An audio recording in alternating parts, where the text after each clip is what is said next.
جو شقیں تھیں یا ان کی کلازز تھیں اس پر طویل بحث و تمہیز کے بعد بالآخر ہم ایک اتفاق رائے پر پہنچے، لیکن اس پورے محنت میں، اس پوری جدوجہد میں کلیدی کردار ہماری طرف سے جناب کامران مرتضیٰ صاحب کا تھا، جنہوں نے آئینی اور قانونی پہلوؤں سے جمعیت علماء اسلام کی نمائندگی کا حق ادا کیا، اور آج کی یہ جو مختصر تقریب ہے یہ میں ان کے نام کرتا ہوں، ان کے اعزاز میں ہے۔ اور خوشی کی بات یہ ہے سب سے زیادہ کہ ہمارے اس تقریب میں حضرت شیخ مولانا مفتی محمد تقی عثمانی صاحب دامت برکاتہم، حضرت مولانا صاحبزادہ خلیل احمد صاحب سجادہ نشین کندیاں شریف، حضرت مولانا محمد حنیف جالندری صاحب وفاق المدارس اور جمعیت علماء اسلام کے، اور یہاں پر ہمارے اسلامی نظریاتی کونسل کے دوست بھی موجود ہیں، پارلیمنٹیرینز ہیں، حامد میر صاحب تشریف لائے ہیں، سلیم صافی صاحب تشریف لائے ہیں، مولانا فضل الرحمن خلیل صاحب تشریف لائے ہیں۔ میں ایک دوست کو جو یہاں اس وقت موجود ہیں سب کو دل کی گہرائیوں سے خوش آمدید کہتا ہوں، اور اپنے لیے بہت بڑی عزت افزائی سمجھتا ہوں۔ حضرت مفتی صاحب دامت برکاتہم سے ہمارا مسلسل رابطہ رہا، ان سے مشاورت بھی رہی، رہنمائی بھی لیتے رہے، اور حضرت نے ہمیشہ بڑی سنجیدگی کے ساتھ اس سارے ماحول میں ہماری رہنمائی کی۔ اس سے قبل یہاں پر جو مبارک ثانی کیس میں ختم نبوت کا موضوع بگڑ گیا تھا، اور پھر بالآخر سپریم کورٹ اور اس کی چیف جسٹس جناب فائز صاحب اس پر آمادہ ہوئے کہ وہ اپنے اس بل کی اصلاح کریں، اور پھر اس کے بعد اس پر انہوں نے مختصر فیصلہ بھی دیا، پھر اس کے بعد تفصیلی فیصلہ بھی، اور آج ایک ترمیمی بل پر جس پر کہ بہت ہی مشقت کا ایک مہینہ ہمارا گزرا ہے، اور ایک بڑی اعصابی جنگ تھی، خالی نظریاتی اور دلیل کی جنگ نہیں تھی، ایک بڑی اعصابی جنگ تھی۔ تو جہاں ہمارے لیے آج اس ترمیم کے حوالے سے ہمارے لیے خوشی کا دن ہے، اس موقع پر آپ کی تشریف آوری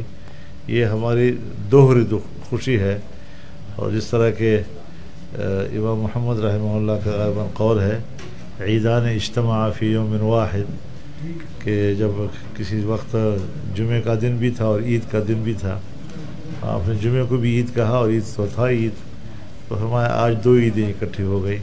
تو ہمارے پاس بھی آج دو عیدیں اکٹھی ہو گئی ہیں، اور ہم اس پر اللہ کے شکر گزار ہیں۔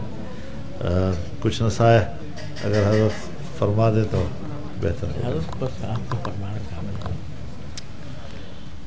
بسم اللہ الرحمن الرحیم، الحمدللہ رب العالمین، والصلاة والسلام علی رسولہ الکریم وعلی آلہ واصحابہ اجمعین، اما بعد۔ آج میری حاضری اس لیے ہوئی کہ آج جب یہ ترمیمات منظور ہوئیں اور ان کو صدر مملکت نے اس پر دستخط بھی کر دیے، اور اس میں حضرت مولانا فضل الرحمن صاحب دامت برکاتہم العالیہ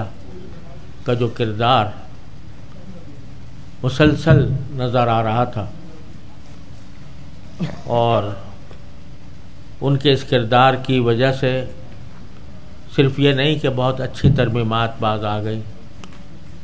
اور بعض ایک اچھا قانون بھی نافذ ہو گیا، بلکہ میں سمجھتا ہوں کہ ملک و ملت کی ایک بہت بڑی عظیم خدمت ہوئی کہ اگر یہ اس طرح نہ ہوتا اور حضرت مولانا فضل الرحمان صاحب دامت برکاتہم العالیہ اگر شب و روز ساری راتیں جاگ کر اور ہر طبقہ فکر سے مذاکرات کر کے ان سے ملاقاتیں کر کے ان کو ملاقاتوں کا موقع دے کر ہر ایک کی بات سن کر اور اس موقع پر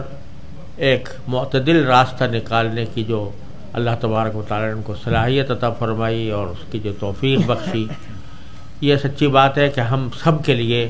ایک بڑی نعمت ہے اور ہمارے سب کے لیے انتہائی مسرت کا موقع ہے۔ تو مجھ سے رہا نہ گیا، مجھے نہیں معلوم تھا کہ آج مولانا نے یہ کوئی تقریب مقرر کی ہوئی ہے، لیکن میں نے مجھ سے رہا نہ گیا اور میرا دل چاہا کہ میں خود ہی جا کر مولانا کو مبارکباد پیش کروں۔ اللہ تعالیٰ نے ان سے بہت بڑا کام لیا ہے، ملک و ملت کی بہت بڑی خدمت لی ہے اور دل سے دعا ہے کہ اللہ تبارک و تعالیٰ ان کو آئندہ بھی ہمارے ملک و ملت کے لیے ایک سرمایہ کے طور پر باقی رکھیں اور ان کے ذریعے مزید خدمات لیں۔ اللہ تبارک و تعالیٰ کے فضل و کرم سے اس میں مدارس کا بھی مسئلہ ہمارے بہت دنوں سے پڑا ہوا تھا، وہ بھی بڑی حد تک الحمدللہ پیدا ہوا۔ شکر اللہ تعالیٰ کا شکر ہے کہ وہ بھی حل ہو گیا اور انشاءاللہ امید ہے کہ اس کی صوبائی حکومتوں میں بھی اس کو دہرایا جائے گا۔ ہر خوشی کے موقع پر ہمارا کام یہ ہے کہ ایک استغفار اور ایک اللہ تعالیٰ کا شکر۔ اگر جب کوئی کام اللہ تبارک و تعالیٰ کی رضا کی خاطر کیا جاتا ہے تو اس کام میں بعض اوقات کچھ شیطان کے وساوس دسائس بھی شامل ہو جاتے ہیں۔ اس لیے تعلیم رسول کریم صلی اللہ علیہ وسلم نے یہ دی کہ جب کوئی عبادت کی توفیق ہو تو اس کے بعد استغفار بھی کرو۔ اسی لیے ہر نماز کے بعد نبی کریم صلی اللہ علیہ وسلم کی سنت یہ ہے کہ 3 مرتبہ استغفار، استغفر اللہ استغفر اللہ استغفر اللہ۔ حالانکہ نماز کوئی استغفار کی چیز نہیں ہے، لیکن استغفار اس لیے کہ پتہ نہیں ہم سے اس میں کوئی لغزش نہ ہوئی ہو، کوئی غلطی نہ ہوئی ہو، جو اس کا صحیح حق تھا وہ ادا نہ ہوا ہو، اس لیے رسول کریم صلی اللہ علیہ وسلم نے استغفار کی تعلیم دی۔ اور پھر شکر کہ جو کچھ بھی بندہ کرتا ہے اگر وہ اللہ تبارک و تعالیٰ کی رضا کی خاطر اخلاص کے ساتھ کرتا ہے تو اللہ تبارک و تعالیٰ ہی اس کو منزل تک پہنچاتے ہیں اور اس کو کامیاب فرماتے ہیں۔ لہٰذا ہر ایسے موقع پر اللہ تبارک و تعالیٰ کا شکر بھی ادا کرنا ایک مومن کا کام ہے۔ تو ہم اس پر اپنے اس خوشی کے موقع پر استغفار بھی کرتے ہیں کہ اگر ہم سے کوئی غلطی ہوئی ہے یا ہم سے کوئی حق ادا نہیں ہوا تو اللہ تعالیٰ ہمیں معاف فرمائے، اور جو کامیابی نصیب ہوئی ہے اللہ تبارک و تعالیٰ کو اس پر بہترین شکر ادا کرتے ہیں۔ اللہ تبارک و تعالیٰ ہمارے لیے اس کو دنیا و آخرت کی بہتری کا ذریعہ بنائے، اور جن کو ذریعہ بنایا اللہ تبارک و تعالیٰ نے، یہ تو خود فضل الرحمن ہے۔ فضل الرحمن، جو کام ہوتا ہے وہ اللہ الرحمن کے فضل ہی سے ہوتا ہے، تو اس لیے الرحمن کے فضل سے ہوا ہے اور اللہ تعالیٰ نے فضل الرحمن صاحب کو اس کا ذریعہ بنایا ہے۔ آپ اپنی گفتگو میں ایک اعلان فرما دیں کہ پوری قوم جمعے کے روزوں میں تشکر بنا۔ بے شک، تو اللہ اس کا شکر ادا کرنا ہے، تو اس کو چونکہ یہ کام قومی سطح کا ہے، ملکی سطح کا ہے، لہذا سارے ملک کو اس کا شکر ادا کرنا چاہیے۔ اور جیسا میں ائمہ حضرات سے یہ اپیل کرتا ہوں کہ وہ جو آنے والا جمعہ ہے اس کو یوم تشکر بنائیں، اس بات پر کہ اللہ تعالیٰ نے بہت اہم کام کرنے کی توفیق عطا فرمائی، اس یوم تشکر بھی بنائیں اور ساتھ میں اللہ تعالیٰ سے دعا بھی کریں کہ اس کے آثار اور نتائج بھی ملک و ملت کے حق میں بہتر ہوں، اور اس کے نتیجے میں ہم جو اس پاکستان کے وجود کا جو اصل مقصد ہے اس کی طرف ہم قدم بڑھاتے رہیں، اور یہاں تک کہ اللہ تبارک و تعالیٰ اس ملک کو صحیح معنی میں اسلامی جمہوریہ پاکستان بنا دیں۔ سارے سب حضرات سے میں یہ اپیل کرتا ہوں کہ جمعہ کے دن یوم تشکر منایا جائے۔ وصلی اللہ تعالیٰ علی خیر خلقہ سیدنا محمد۔ کامران صاحب آپ ذرا دو مختصر الفاظ میں تھوڑا سا ذرا ان تینوں چیزوں کا یا 4 چیزیں جو ہوئی ہیں اس کا ذرا تذکرہ۔ بسم اللہ الرحمن الرحیم۔ قائد محترم مفتی محمد تقی عثمانی صاحب، قاری محمد حنیف صاحب، ہمارے حیدری صاحب، سلیم صافی صاحب، حامد میر صاحب، باقی دوست جتنے بھی جو حاضرین ہیں، پہلے تو میں جو اللہ پاک نے کامیابی عطا کی ہے اس پہ اللہ کا شکر ادا کرتا ہوں۔ اس کے بعد اس کو جماعت کی برکت سمجھتا ہوں۔ جماعت کی برکت سے بہت سے فائدے جو حاصل ہوئے ہیں، اس میں ایک فائدہ یہ بھی ہے، اور اس میں 2 3 4 چیزیں جو ہیں وہ سب سے اہم ہیں۔ ایک تو جو مڈ سپٹمبر میں جو بل جو شیئر کیا گیا تھا ہمارے ساتھ، جس کے 56 کلازز تھے، اس میں جو کچھ تھا اس کو جماعت نے، مولانا صاحب نے، ان کے ساتھ جتنے لوگ اس معاملے میں شریک تھے، انہوں نے اپنی محنت سے اس کو ناکام بنایا اور اس کی گریوٹی کو کم کیا۔ اب یہ ممکن ہے کہ اس بل پہ بھی تنقید ہو سکتی ہے، کیونکہ انسانوں کا بنایا ہوا ہے، انسانوں کی ہر بنائی ہوئی چیز میں کوئی نقص رہ جاتا ہے، یقیناً اس میں بھی نقص رہ گئے ہوں گے، مگر اگر کسی نقصان کو کم کر دیا جائے اور بہت کم کر دیا جائے تو میرا خیال ہے کہ وہ بڑے نقصان سے چھوٹا نقصان وہ آسان ہو جاتا ہے۔ مگر اس نقصان کے ساتھ ساتھ ہم نے کچھ اپنے منشور کو امپلیمنٹ کروا لیا۔ سب سے بڑی بات اس میں سود کے حوالے سے، ربا کے حوالے سے، اس کی کٹ آف ڈیٹ جو کہ فیڈرل شریعت کورٹ نے رکھی ہے، اس کو ہم نے یہاں پہ بھی شامل کروا لیا۔ یہ کہا جا سکتا ہے کہ پرنسپل آف پالیسی کا یہ حصہ ہے آرٹیکل 38، اس کو اس طرح سے شاید انفورس نہ کروایا جا سکے، مگر یہ بھی ذہن میں رکھیے کہ باوجود اس کے کہ اس کو انفورس نہیں کروایا جا سکتا، مگر گورنمنٹ جو ہے ان اپیلوں سے وڈرا کر چکی ہے۔ اب صرف پرائیویٹ انسٹیٹیوشنز کی بل ہے، اور جب آپ کے دستور میں کوئی چیز لکھی ہوگی تو دستور کے خلاف کوئی، جب سرکار کو نوٹس جائے گا، جب اٹارنی جنرل پیش ہوں گے تو وہ اپنے پرنسپل آف پالیسی جو پرنسپل آف پالیسی ہے اس کے اگینسٹ نہیں جا سکیں گے، اور کسی نہ کسی طرح سے یہ فائدہ جو ہے وہ الحمدللہ پاکستان کے عوام تک پہنچے گا۔ اس کے علاوہ اسلامی نظریاتی کونسل، جس کا کام قوانین کو، جس کا بنیادی کام قوانین کو اسلام کے سانچے میں ڈالنا، اس کی رپورٹیں جو ہے تقریباً تمام قوانین کے حوالے سے آ چکی ہیں، اور وہ جتنی رپورٹیں لے ہوئی ہیں بیفور دی پارلیمنٹ وہ لے ہوتی ہیں اور اس کے بعد ڈمپ ہو جاتی ہیں۔ اس کو ہم نے پابند بنایا ہے ترمیم کے ذریعے کہ وہ 1 سال کے اندر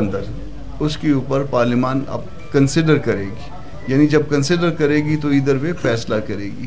تو یہ الحمدللہ یہ جمعیت کی یا ہم سب کی یہ کامیابی ہے۔ اس کے ساتھ ساتھ اسلامی نظریاتی کونسل کو جو معاملات بھیجے جاتے تھے، اس کے لیے تعداد، جو ممبران کی تعداد تھی، اس کا 40% ہونا ضروری تھا۔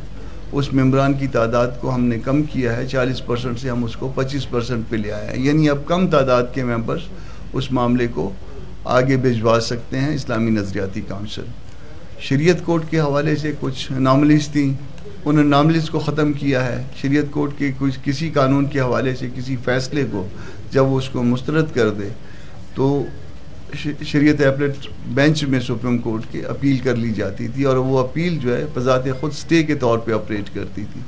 سود کا معاملہ شاید 38 سال تک سپریم کورٹ میں پڑا رہا، اس 38 سال جیسے معاملے جو پڑے رہے، اب اس کو ہم نے 1 سال کے اندر یعنی 12 مہینے کے اندر پابند کیا ہے کہ 12 مہینے کے اندر اس کا فیصلہ ہوگا، اور اگر وہ 12 مہینے کے اندر فیصلہ نہ ہو سکے تو وہ سپریم ایپلیٹ بینچ میں تو تب شریعت کورٹ کا فیصلہ مؤثر ہو جائے گا، ماسوائے اس کے کہ سپریم کورٹ کوئی حکم اس کے متعلق پاس کرے۔ ایک اور اناملی جو شریعت کورٹ میں تھی کہ شریعت کورٹ کا اپنا جج وہ اپنی عدالت کا چیف جسٹس نہیں بن سکتا تھا، اس کے لیے ریٹائرڈ لوگ لائے جاتے تھے۔ سپریم کورٹ کا ریٹائرڈ جج آتا تھا یا ہائی کورٹ کا ریٹائرڈ جج آتا تھا، اب اس کا اپنا جج بھی جو کہ سٹنگ جج ہوگا وہ بھی اس شریعت کورٹ کے چیف جسٹس کے معاملے میں شریک ہو سکے گا، اس بننے کے معاملے میں شریک ہو سکے گا. تو یہ کچھ ایسی باتیں ہیں جو جمعیت نے ووٹ دینے کے عوض منوائی ہیں، اور اگر یہ سمجھ لے اس کو کہ یہ کوئی سودا ہے تو یہ گھاٹے کا سودا نہیں ہے بلکہ منافع کا سودا ہے. آپ کا بہت شکریہ، اور قائد محترم کا بہت شکریہ، مہمانوں کا بہت شکریہ.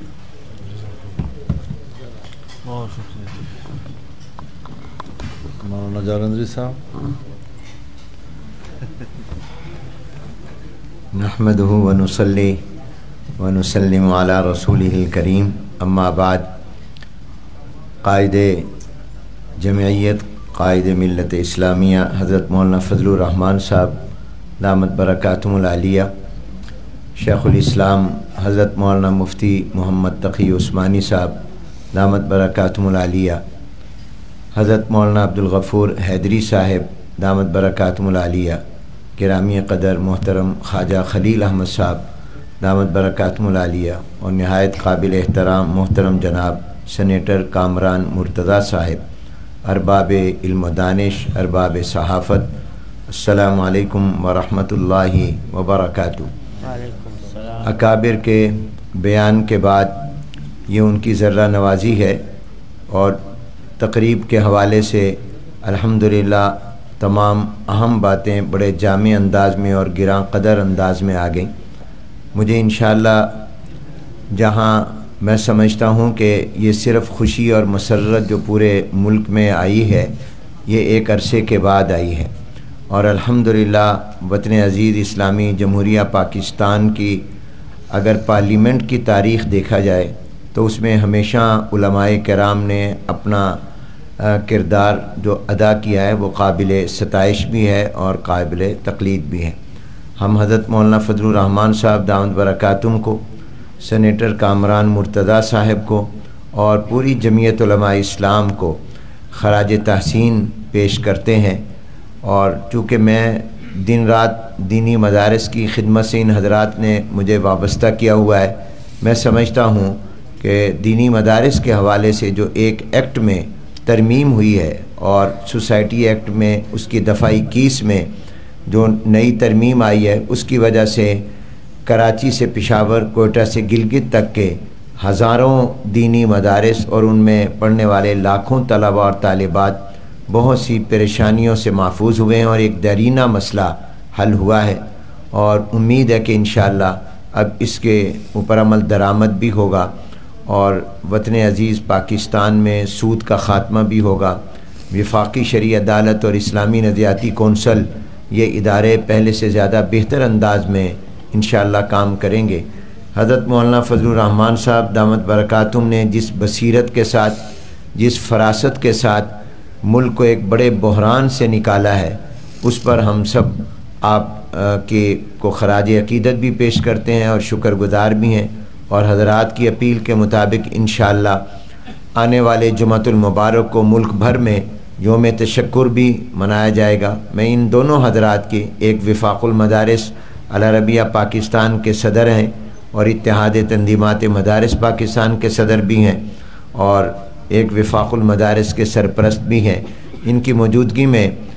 درخواست کروں گا کہ کل تمام دینی مدارس اور جامعات میں اس پر باقاعدہ دعا بھی کی جائے، اور وہاں پر شکرانے کے نفل بھی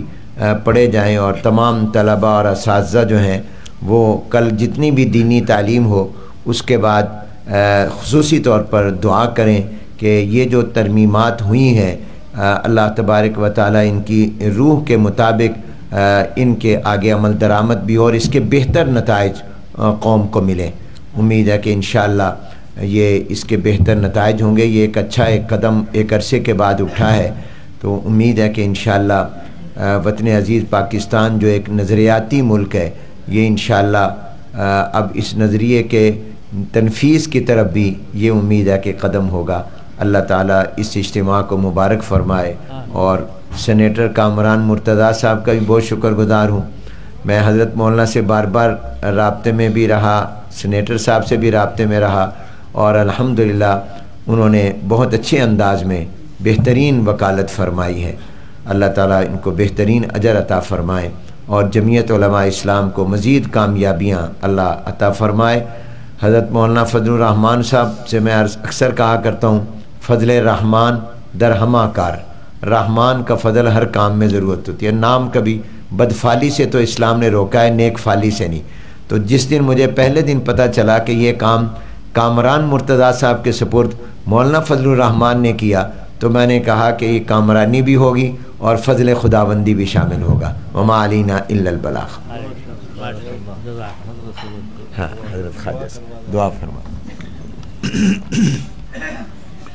بسم اللہ الرحمن الرحیم۔ اللہم صلی علی سیدنا محمد وعلی آل سیدنا محمد وبارک وسلم علیہ۔ ربنا آتنا فی الدنیا حسنہ وفی الآخرۃ حسنہ وقنا عذاب النار۔ ربنا ظلمنا انفسنا وإن لم تغفر لنا وترحمنا لنكونن من الخاسرين۔ رب اجعلني مقيم الصلاة ومن ذريتي ربنا وتقبل دعاء۔ ربنا اغفر لي ولوالدي وللمؤمنين يوم يقوم الحساب۔ اللهم إنا نسألك من خير ما سألك منه نبيك محمد صلى الله عليه وسلم، ونعوذ بك من شر ما استعاذ منه نبيك محمد صلى الله عليه وسلم، وأنت المستعان وعليك البلاغ ولا حول ولا قوة إلا بالله۔ اللهم أحسن عاقبتنا في الأمور كلها وأجرنا من خزي الدنيا وعذاب الآخرة۔ اللهم اصلح في ديننا وواسع في دارنا وبارك في رزقنا۔ سبحان ربك رب العزة عما يصفون وسلام على المرسلين والحمد لله رب العالمين۔ آمين برحمتك يا أرحم الراحمين۔